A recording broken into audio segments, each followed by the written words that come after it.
Today, we're going to look past the headlines, beyond the simple numbers on a page. We're going to dig deep into the soil of one particular place to understand a political earthquake. This is the story of the Moka constituency in Nagaland.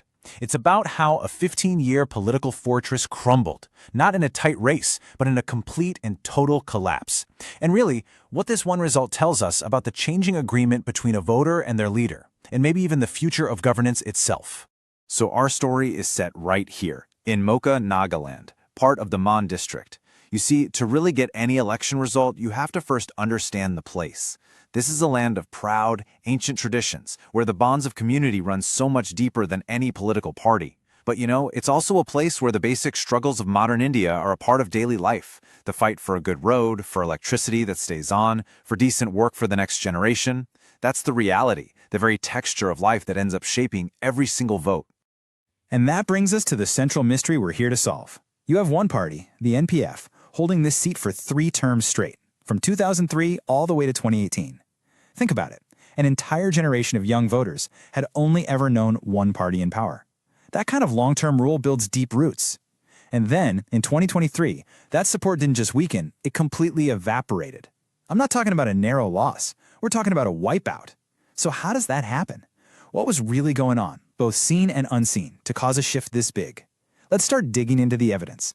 To get to the bottom of this, we're going to follow a pretty clear path. First, we'll establish what we call the ground truth, getting to know the people and their daily lives. Then, we'll decode the 2023 mandate by looking at the hard numbers. From there, we'll dissect the anatomy of this political shift, looking at the real systemic causes. And from that diagnosis, we'll put together a blueprint for real governance. And finally, we'll talk about the most important thing of all, the long road to rebuilding trust. Okay, let's begin. Section 1, the ground truth. Because in any real political analysis, the story never, ever starts in the halls of power. It always starts with the people, on the land where they live. Just think about this one fact. It tells you more than 1,000 news reports ever could. Imagine that journey. 15 hours, maybe even longer, across tough, unforgiving land. And this isn't a trip for a festival or to see family or for business. It is to do one single thing: cast a vote. This tells you that politics here isn't some distant game. It is deeply personal. The commitment is just profound. And when people who sacrifice this much to have their say decide to speak with one voice, well, it's a very good idea to listen carefully. And this right here, this is the reality they're living with. In the Mon district, the literacy rate is just under 57%. For more than 18,000 registered voters, the daily struggles are about the absolute basics. Roads to connect them to markets and to hospitals, reliable electricity to study or run a small shop, getting to a doctor without it being an all-day trip, and finding meaningful work for the youth. These aren't just bullet points on a manifesto. They are the fabric of life, the real measure of whether a government is working or not. So, with that human picture in our minds, let's see how these ground realities showed up in the election results. On to Section 2, decoding the 2023 mandate. And here, believe me, the numbers tell a very powerful story all on their own. The very first number that just jumps out at you is the turnout. Almost 97%. That's an incredible figure, way, way above the national average. It confirms exactly what that 15-hour journey told us. This is not a disconnected electorate. They are deeply, deeply invested. But it also hints at something more. A turnout this high, it often signals a powerful, collective hunger for change. The people showed up. And this is the verdict they delivered. Look at this. This is the earthquake in visual form. In 2018, the Naga People's Front, the NPF, got just over half the vote, a solid majority. 5 years later, 1.65%. It is really hard to overstate how massive this is. This isn't just a political defeat, it's a political extinction event in this constituency. The voters didn't just say no to the party or the candidate, they made them irrelevant. The real question is, where did that nearly 49% of the vote go? To really grasp the scale, you have to look back. Starting in 2003, the NPF's candidate was the consistent winner. For over a decade, the wins were comfortable. But look closely at 2018. The victory margin shrunk to less than 1%. That right there, that was the tremor before the earthquake. The ground was already moving. By 2023, after that same winning candidate had switched over to the ruling NDPP, the old NPF base just completely shattered.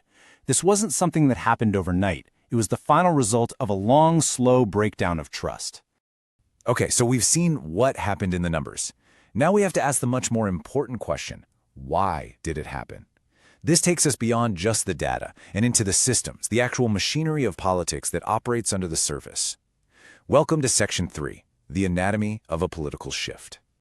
This slide pretty much lays out the whole dynamic. On one side, you had the NPF, a party with deep roots in the region, established local workers.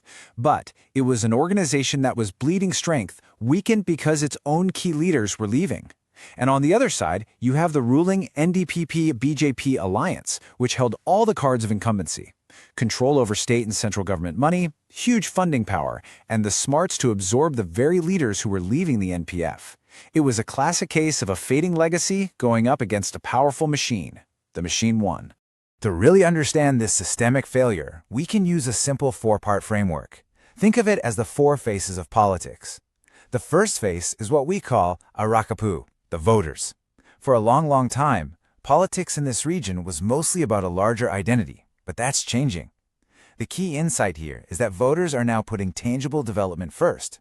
They are asking very basic questions. Where is that road you promised? Why are there no teachers in our school? Where are the jobs for our kids? Their patience for big stories without local results have simply run out. The second phase is Rishti, the party organization itself. The NPS internal system, its DNA, was once its greatest asset, built on decades of grassroots connections. But when your key people defect, that whole system starts to crack. It loses its focus.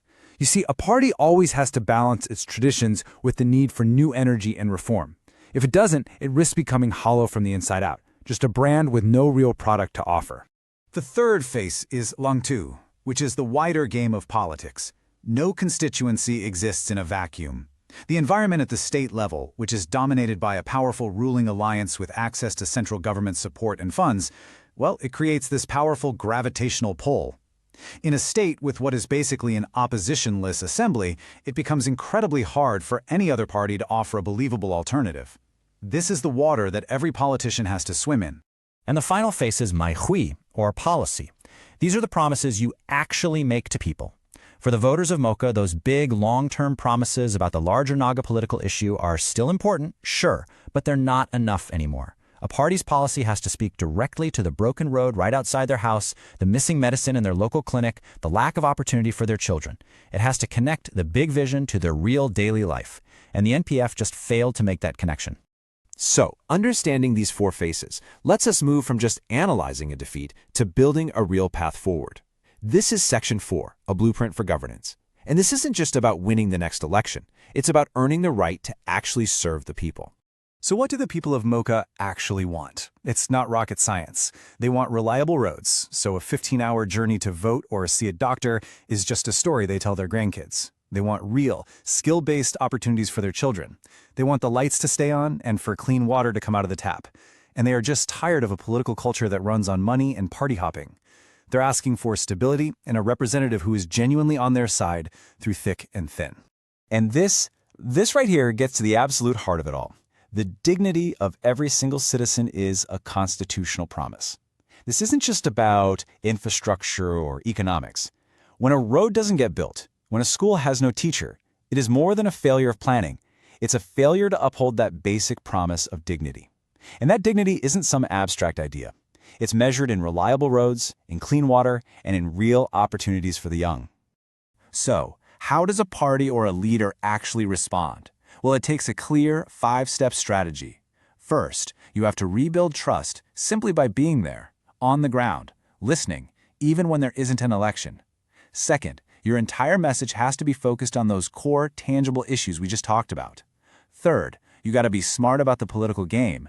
Look for alliances to strengthen the voice for change. Fourth, you need to adopt modern methods to listen and communicate effectively. And finally, number 5, you have to take a stand and fight the culture of money politics with a clear message of integrity and service. Now, on that point about modern methods, this is absolutely crucial. Using new ways to reach voters comes with a serious responsibility. Any use of data for outreach has to be rooted in a deep respect for a person's privacy. Under India's data protection framework, this means you use information only with clear consent and for a specific, stated purpose.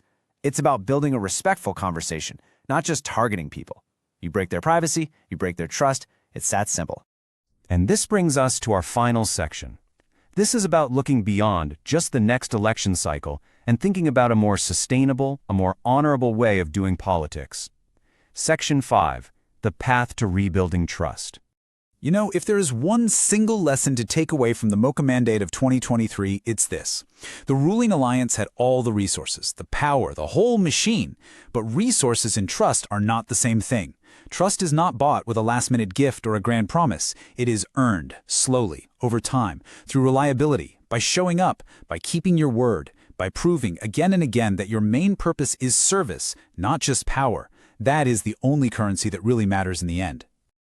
If you want to become a people-centric leader and uplift your constituency, get in touch with blueprintstrategies.ai at mgr@blueprintstrategies.ai or call 080-4204-1602.